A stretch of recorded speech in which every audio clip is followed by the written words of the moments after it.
ইসরায়েলের জন্য মহাবিপদ সংকেত। ইরানের বিপ্লবী গার্ড বা আইআরজিসি এবার তাদের ব্যালিস্টিক মিসাইলে যুক্ত করেছে সবচেয়ে ভয়ঙ্কর মরণাস্ত্র, রাসায়নিক এবং জৈবিক ওয়ারহেড। ইরান ইন্টারন্যাশনালের এক গোপন রিপোর্টে ফাঁস হয়েছে এই হাড় হিম করা তথ্য।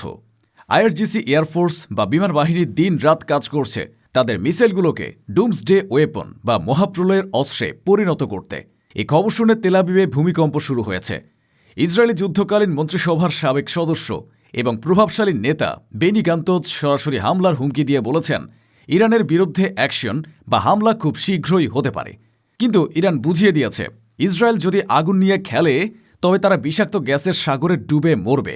ইরান এখন আর শুধু বিস্ফোরক দিয়ে যুদ্ধ করবে না, তারা যুদ্ধ করবে ভাইরাস এবং বিষ দিয়ে, যা ইসরায়েলের প্রতিটি ঘরকে মৃত্যুপুরীতে পরিণত করবে। আজকের ভিডিওতে আমরা দেখব ইরানের এই নতুন প্রজেক্ট কতটা ভয়ঙ্কর এবং কেন ইসরায়েল আজ নিজেদের অস্তিত্ব বাঁচাতে মরিয়া হয়ে উঠেছে। কিন্তু প্রশ্ন হলো, কেন আইআরজিসি হঠাৎ করে তাদের ব্যালিস্টিক মিসাইলে রাসায়নিক ও জৈবিক ওয়ারহেড সংযোজন করার সিদ্ধান্ত নিল? এটি কি ইসরায়েলের পরমাণু হুমকির পাল্টা জবাব, নাকি ইরান চূড়ান্ত যুদ্ধের প্রস্তুতি নিচ্ছে? বেনি গান্তজ কেন বলছেন যে ইরানের বিরুদ্ধে হামলা আসন্ন? ইসরায়েল কি সত্যি ইরানের এই নতুন প্রজেক্ট ধ্বংস করার ক্ষমতা রাখে, নাকি তারা ইরানের ফাঁদে পা দিচ্ছে? ইরানের এই নতুন ওয়ারহেডগুলো কিভাবে যুদ্ধের মোড় ঘুরিয়ে দিতে পারে? তেল আবিবের জনবসতিপূর্ণ এলাকায় যদি এই মিসাইল আঘাত হানে তবে তার পরিণতি কি হবে? আয়রন ডোম কি গ্যাস বা ভাইরাস আটকাতে পারবে?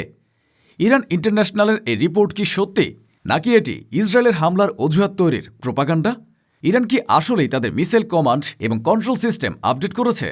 এই সব প্রশ্নের উত্তর জানতে এবং মহাপ্রলয়ের এই প্রস্তুতির প্রতিটি খবর জানতে ভিডিওটিতে একটি লাইক দিয়ে শেষ পর্যন্ত আমাদের সাথেই থাকুন। চলুন পর্দার আড়ালের সত্যটা জেনে নেওয়া যাক। ঘটনার সূত্রপাত হয় ইরান ইন্টারন্যাশনালের এক এক্সক্লুসিভ রিপোর্টের মাধ্যমে। এই মিডিয়াটি সাধারণত ইরান বিরোধী হিসেবে পরিচিত, কিন্তু তাদের সোর্সগুলো অত্যন্ত শক্তিশালী। রিপোর্টে বলা হয়েছে, আইআরজিসি গত কয়েক মাস ধরে অত্যন্ত গোপনে রাসায়নিক এবং জৈবিক ওয়ারহেড তৈরির কাজ শুরু করেছে। এই ওয়ারহেডগুলো বিশেষভাবে ডিজাইন করা হয়েছে ইরানের ব্যালিস্টিক মিসাইলগুলোর মাথায় বসানোর জন্য। প্রজেক্টটি সরাসরি আইআরজিসির এয়ারফোর্সের তত্ত্বাবধানে পরিচালিত হচ্ছে। এর মানে হলো, এটি কোনো সাধারণ গবেষণা নয়, এটি যুদ্ধের জন্য প্রস্তুত করা অস্ত্র। বিজ্ঞানীরা মিসাইলের ওজন এবং ব্যালেন্স ঠিক করছেন, যাতে এই বিশেষ ওয়ারহেডগুলো নিখুঁত নিশানায় আঘাত হানতে পারে। ইরান এতদিন তাদের মিসাইল সক্ষমতা বাড়াচ্ছিল, কিন্তু এখন তারা মিসাইলের পেলোডে বা বিস্ফোরকের ধরনে পরিবর্তন আনছে। এটি প্রমাণ করে ইরান যুদ্ধের কৌশলে আমূল পরিবর্তন এনেছে। তারা এখন ম্যাস ক্যাজুয়ালিটি বা গণহারে প্রাণহানি ঘটানোর ক্ষমতা অর্জন করেছে। রাসায়নিক এবং জৈবিক অস্ত্রকে বলা হয় গরিবের পরমাণু বোমা। ইরান কেন এই পথে হাঁটল? কারণ তারা জানে ইসরায়েলের কাছে পরমাণু বোমা আছে। তাই সমানে সমানে লড়তে হলে ইরানের এমন কিছু দরকার ছিল যা ইসরায়েলকে ধ্বংসের ভয় দেখাবে। রাসায়নিক ওয়ারহেডে থাকতে পারে সারিনা বা ভিএক্স নার্ভ গ্যাস। এই গ্যাস যদি তেল আবিবের মতো ঘনবসতিপূর্ণ শহরে ছড়িয়ে পড়ে তবে কয়েক মিনিটের মধ্যে হাজার হাজার মানুষ মারা যাবে।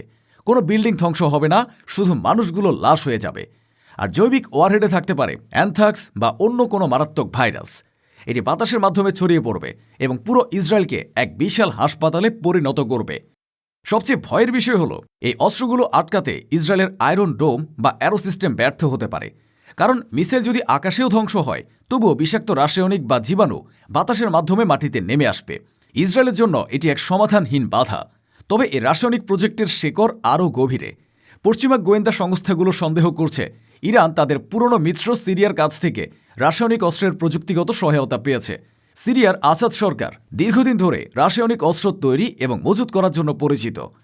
আইআরজিসি হয়তো সিরিয়ার এই অভিজ্ঞতা এবং প্রযুক্তিকে নিজেদের ব্যালিস্টিক মিসাইল প্রোগ্রামে যুক্ত করেছে। গোয়েন্দা রিপোর্টে একটি গোপন কোডনেম উঠে এসেছে, প্রজেক্ট শেফার্ড। এটি ইরানের এক অতি গোপনীয় বায়োলজিক্যাল ওয়ারফেয়ার প্রোগ্রাম। শোনা যাচ্ছে তেহরানের উপকণ্ঠে পাহাড়ের গভীরে তৈরি করা ল্যাবরেটরিতে ইরানের বিজ্ঞানীরা এমন সব প্যাথোজেন বা জীবাণু নিয়ে কাজ করছেন যা প্রচলিত ভ্যাকসিনে মরে না। তারা জেনেটিক্স ইঞ্জিনিয়ারিং ব্যবহার করে ভাইরাসের ডিএনএ পরিবর্তন করছে, যাতে তা আরও প্রাণঘাতী হতে পারে। ইসরায়েলের গোয়েন্দা সংস্থা মোসাদ দাবি করেছিল তারা ইরানের সব গোপন খবর জানে, কিন্তু প্রজেক্ট শেফার্ড তাদের সেই দাবিকে ভুল প্রমাণ করেছে। মোসাদ জানতেই পারেনি কখন ইরান এ প্রজেক্ট শুরু করেছে এবং কখন তারা এটি মিসাইলের মাথায় বসানোর মতো সক্ষমতা অর্জন করেছে। এটি মোসাদের জন্য এক বিশাল ইন্টেলিজেন্স ফেলিয়র বা গোয়েন্দা ব্যর্থতা। সবচেয়ে আতঙ্কের বিষয় হল ইরান হয়তো তাদের ড্রোনগুলোতেও এই রাসায়নিক বা জৈবিক স্প্রেয়ার যুক্ত করার প্রযুক্তি অর্জন করেছে। এর মানে হল ছোট ছোট ড্রোনগুলো ইসরায়েলের শহরের উপর দিয়ে উড়ে যাওয়ার সময় বিষাক্ত গ্যাস স্প্রে করে যেতে পারবে। এই ড্রোনগুলো রাডারে ধরা পড়ে না এবং এগুলো আটকাতে আয়রন ডোম কার্যকর নয়। ইসরায়েলি ডিফেন্স মিনিস্ট্রির এক গোপন নথিতে আশঙ্কা করা হয়েছে যে ইরানের এই হাইব্রিড অ্যাটাক বা মিশ্র আক্রমণ ইসরায়েলের জনজীবনকে পুরোপুরি স্তব্ধ করে দিতে পারে। বেনি গান্তজের হুমকির পেছনে আসলে এই অজানা ভয়ের ছায়াই কাজ করছে। তারা এমন এক শত্রুর মুখোমুখি যাদের অস্ত্রাগারে কি আছে তা তারা পুরোপুরি জানে না। এই খবর পাওয়ার পর ইসরায়েলের নীতি নির্ধারকদের ঘুম হারাম হয়ে গেছে। বেনি গান্তজ, যিনি ইসরায়েলের সাবেক সেনা প্রধান এবং যুদ্ধকালীন মন্ত্রিসভার সদস্য ছিলেন, তিনি কোনো রাগঢাক না রেখেই বলেছেন ইরানের বিরুদ্ধে অ্যাকশন বা হামলা খুব শীঘ্রই হতে পারে। গান্তজ জানেন ইরান যদি একবার এই প্রজেক্ট শেষ করে ফেলে তবে ইসরায়েল আর কখনোই ইরানে হামলা চালানোর সাহস পাবে না। তাই তিনি চাইছেন এখনই আঘাত হানতে। একে বলা হয় প্রি-এম্পটিভ স্ট্রাইক বা আগাম হামলা।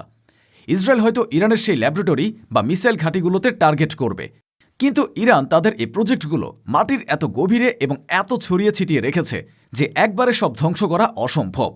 গান্তজের এই হুমকি আসলে ইসরায়েলের হতাশার বহিঃপ্রকাশ। ইরানের এই পদক্ষেপ আসলে এক ডেডলি ডিটারেন্স বা মারাত্মক প্রতিরোধ কৌশল। ইরান বিশ্বকে বার্তা দিচ্ছে, আমাদের উপর পরমাণু হামলার চিন্তা করো না, তাহলে আমরাও তোমাদের রাসায়নিক বন্যায় ভাসিয়ে দেব। আইআরজিসি তাদের মিসাইল কমান্ড এবং কন্ট্রোল সিস্টেম আপডেট করেছে। এর মানে হলো তারা এখন আরও দ্রুত এবং নিখুঁতভাবে মিসাইল ছুড়তে পারে। যদি ইসরায়েল হামলা করে তবে ইরানের মিসাইলগুলো স্বয়ংক্রিয়ভাবে ইসরায়েলের দিকে উড়ে যাবে।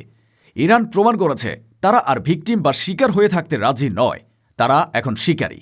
ইসরায়েল এতদিন পরমাণু বোমার ভয় দেখাত, এখন ইরান তাদের পাল্টা ভয় দেখাচ্ছে। এই ভয়ের ভারসাম্য বা ব্যালেন্স অফ টেরর মধ্যপ্রাচ্যের রাজনীতি বদলে দিয়েছে। এই পরিস্থিতিতে বিশ্বনেতারা উদ্বিগ্ন। আমেরিকা জানে ইরান যদি রাসায়নিক অস্ত্র ব্যবহার করে তবে তাদের সৈন্যরাও নিরাপদ নয়। মধ্যপ্রাচ্যে থাকা মার্কিন ঘাঁটিগুলো ইরানের টার্গেটে পরিণত হবে। পশ্চিমা দেশগুলো ইরানকে নিষেধাজ্ঞা দিয়ে আটকাতে চেয়েছিল, কিন্তু সেই নিষেধাজ্ঞাই ইরানকে আরও ভয়ঙ্কর করে তুলেছে। ইরান এখন নিজেদের প্রযুক্তিতেই মারণাস্ত্র বানাচ্ছে। আন্তর্জাতিক সম্প্রদায় ইসরায়েলকে শান্ত থাকার পরামর্শ দিচ্ছে, কিন্তু ইসরায়েল শুনছে না।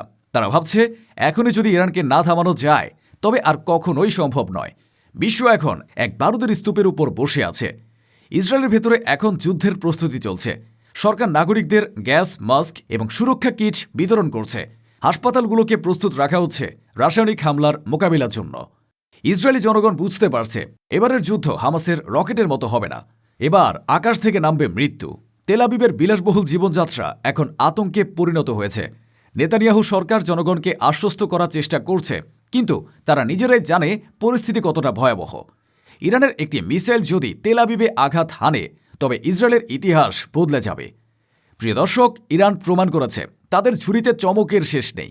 ইসরায়েল যদি হামলা করে তবে ইরান এমন এক নরক নামিয়ে আনবে যা থেকে বাঁচার জন্য কোনো গ্যাস মাস্ক বা বাংকার যথেষ্ট হবে না। মহাপ্রলয়ের চাবিকাঠি এখন আইআরজিসির হাতে। বেনি গান্তজ হয়তো হামলার হুমকি দিচ্ছেন, কিন্তু তিনি জানেন না তিনি আসলে শয়তানের দরজা খুলতে যাচ্ছেন। আপনারা কি মনে করেন ইরানের এই রাসায়নিক অস্ত্র কি ইসরায়েলকে দমিয়ে রাখতে পারবে, নাকি এটি যুদ্ধের আগুনকে আরও উস্কে দেবে? কমেন্টে আপনাদের মূল্যবান মতামত জানান।